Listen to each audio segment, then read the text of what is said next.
Selamat datang di kuliah proses stokastik. Ini adalah salah satu mata kuliah di program studi statistika FMIPA UI.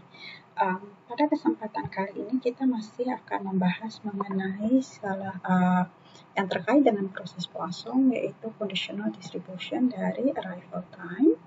Pembahasan kita mengacu ke buku Sheldon Ross edisi ke-10, tepatnya adalah pada subbab 535. Oke. Jadi apa yang ada di situ?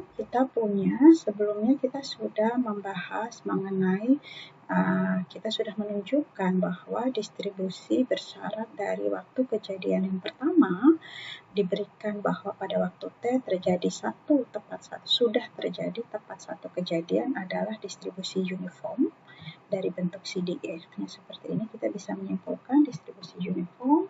Kemudian kita juga sudah membahas mengenai statistik terurut. Dan kita sudah menunjukkan seandainya dia masing-masing YI yang menyatakan waktu untuk suatu kejadian I terjadi, itu jika dia berdistribusi uniform pada interval 0 sampai T, kita bisa menunjukkan bahwa join distribusi dari Y1 sampai Yn itu adalah N faktorial per T pangkat N. Nah, sekarang kita akan menunjukkan atau mencoba membuktikan salah satu teorema yang sangat bermanfaat di proses stokastik. Teorema 5.2 menyatakan bahwa misalkan counting pada saat T itu ada sebanyak N, maka dan kita punya arrival time untuk N kejadian tersebut adalah S1 sampai Sn, masing-masing berdistribusi sama. Ini dia sebagai suatu statistik terurut terkait dengan N independent variable random, maka katanya akan berdistribusi uniform pada interval 0 sampai T. Apa maksud dari teorema ini? Kita lihat dengan ilustrasi berikut. Jadi di sini kita punya di waktu T sama dengan 0, N ini menyatakan counting prosesnya. Di waktu N sama dengan 0, belum ada satu kejadian pun, jadi N0 sama dengan 0. Kemudian waktu berjalan selama T1, ini interarrivalnya waktu antar kejadian, sampai dia di waktu S1, di mana di waktu tersebut terjadi satu kejadian, maka kita tuliskan N1 sama dengan 1. Artinya ini banyaknya counting di waktu kejadian yang pertama kali terjadi sesudah menghabiskan waktu sejauh T1 adalah 1. Kemudian jalan lagi waktu habis selama T2 sampai di titik waktu kedua yang kita simbolkan dengan S2, di mana di situ terjadi kejadian berikutnya, satu kejadian berikutnya, sehingga dari 0 sampai S2 itu ada 2 kejadian. Jadi di sini kita tuliskan N2 sama dengan 2. Nah, begitu seterusnya sampai misalkan untuk kejadian di titik waktu Sn-1 itu kita punya ada N-1 kejadian, kemudian waktu berlalu dari N-1 ke waktu terjadinya kejadian ke N itu menghabiskan waktu selama Tn, di mana pada saat waktu Sn itu terjadi satu kejadian, sehingga dari interval waktu 0 sampai N itu ada total sebanyak N kejadian. Nah, ketika dikatakan NT sama dengan N untuk suatu T, gitu ya, jadi di sini misalkan kita punya suatu waktu T di sini. Nah, di sini dikatakan NT sama dengan N, artinya kita tahu dari Sn ke T itu berarti belum ada kejadian lagi. Belum ada kejadian lagi, artinya kejadian berikutnya akan terjadi suatu saat sesudah T. Sehingga di sini kita bisa katakan oke, jeda waktu dari Sn ke T itu adalah T minus Sn. Jeda waktu dari Sn ke Sn plus 1 itu adalah Tn plus 1. Karena di Nt sama dengan karena di T ini banyaknya kejadiannya sama dengan banyaknya kejadian di Sn, berarti 0 kejadian di sini. Kejadian berikutnya akan terjadi di T yang lebih besar, di S yang lebih besar dari T. Nah, itu sebenarnya yang dimaksud dengan di sini adalah yang dimaksud dengan statement pada pembuktian ini. Jadi untuk mendapatkan conditional density dari S1 sampai Sn, kalau diketahui pada saat T sudah terjadi N kejadian ini, nah untuk mengetahui hal tersebut sama saja dengan mengetahui bahwa untuk Si yang lebih besar dari 0, lebih kecil dari Sn, lebih kecil dari T, maka kejadian S1, karena kan tadi kita mau mencari join ya, dari si S1 sampai Sn bersyarat Nt sama dengan N. Artinya kan S1 sampai Sn bersyarat N di sini harusnya adalah kalau kita mau mencari F dari S1 dan seterusnya sampai Sn bersyarat N, ini tadi mengandalkan probability A, syarat B adalah PA iris B per PB, berarti ini harusnya adalah F dari S1 dan seterusnya Sn, iris itu artinya join, per PB. Per PB berarti sebenarnya probability dari si N sama dengan N. Oke. Nah, apa ini join distribusi dari S1 sampai Sn dan N?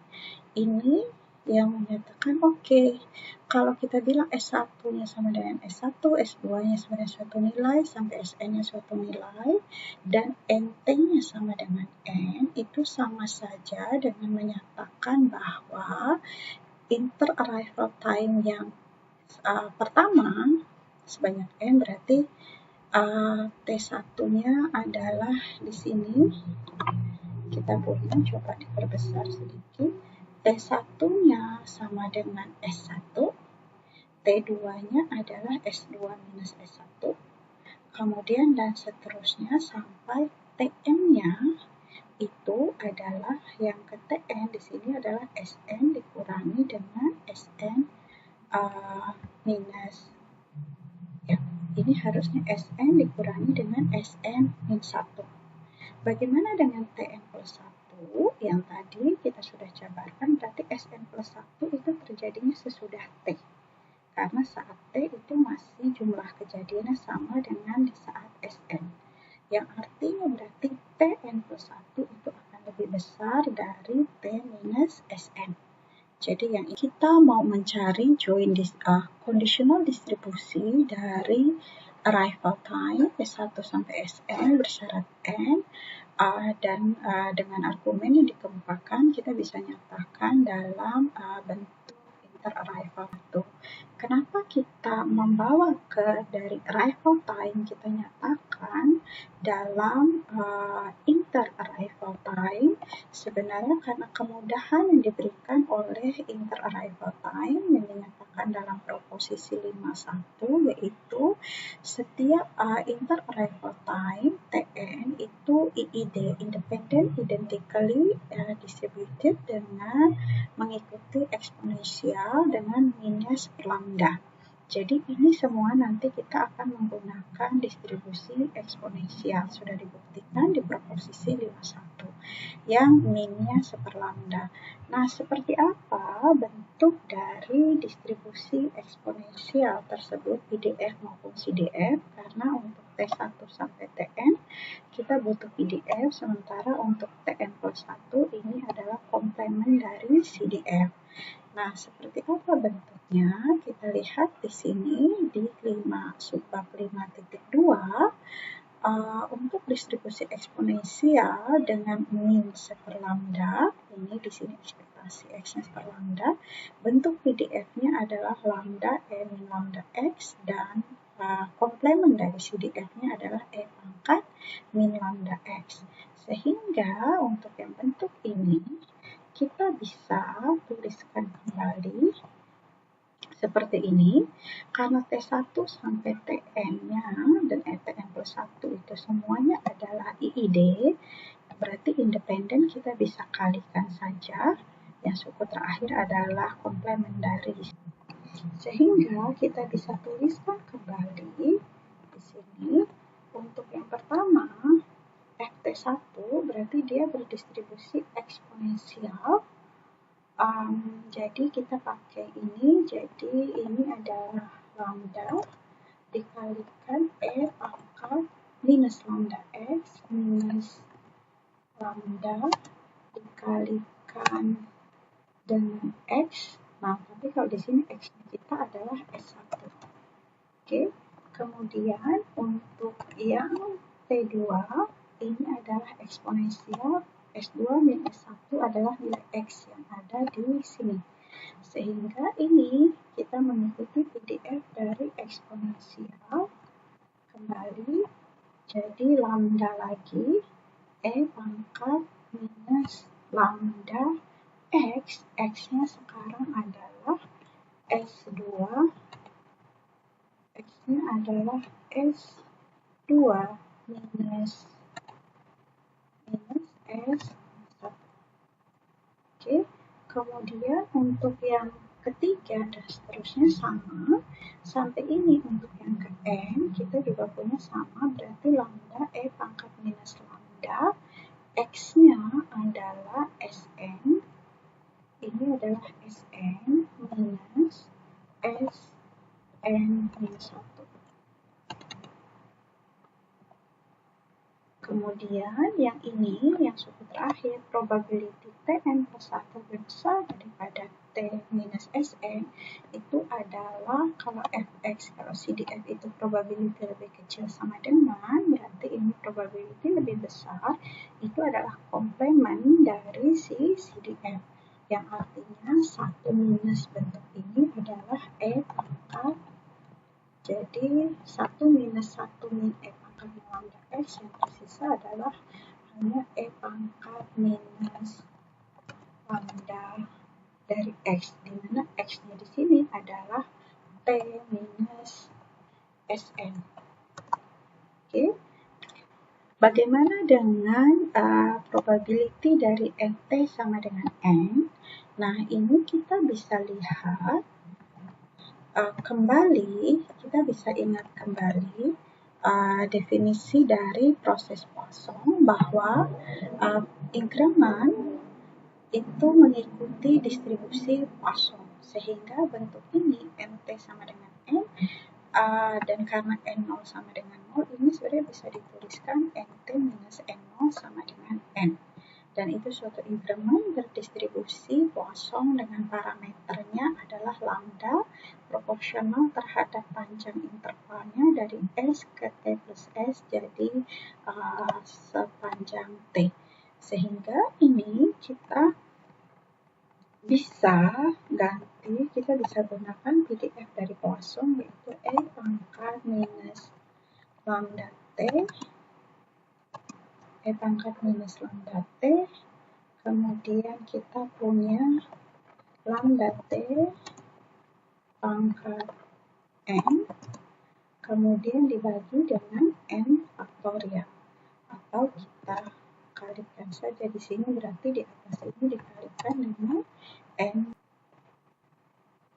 Nah, kita coba sederhanakan bentuk ini. Kita tuliskan kembali, coba kita sederhanakan.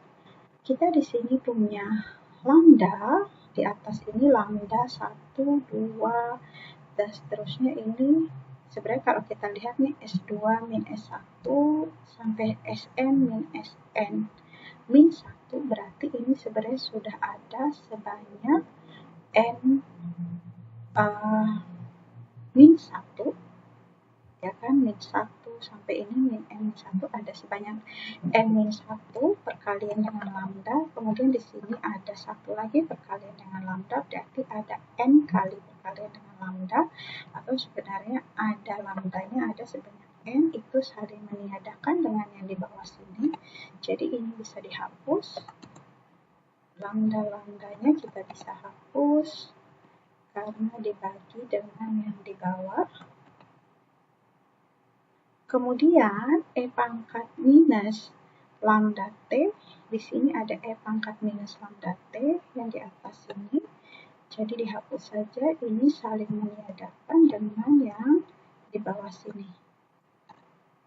Kemudian kita punya E pangkat minus lambda kali minus Sn, itu sebenarnya plus lambda Sn. Di sini kita punya E pangkat minus lambda Sn. Jadi ini saling meniadakan. Kemudian kita punya, dan seterusnya sebenarnya ini E pangkat minus lambda kali min S1 artinya plus lambda S1. Jadi ini sebenarnya saling meniadakan dengan ini. Dan demikian juga yang lainnya, ini kalau ditelusuri itu semua saling meniadakan. Sehingga yang tersisa adalah N faktorial per T pangkat N. Nah, kembali ke tadi, ini adalah join PDF dari S1 sampai Sn bersyarat N.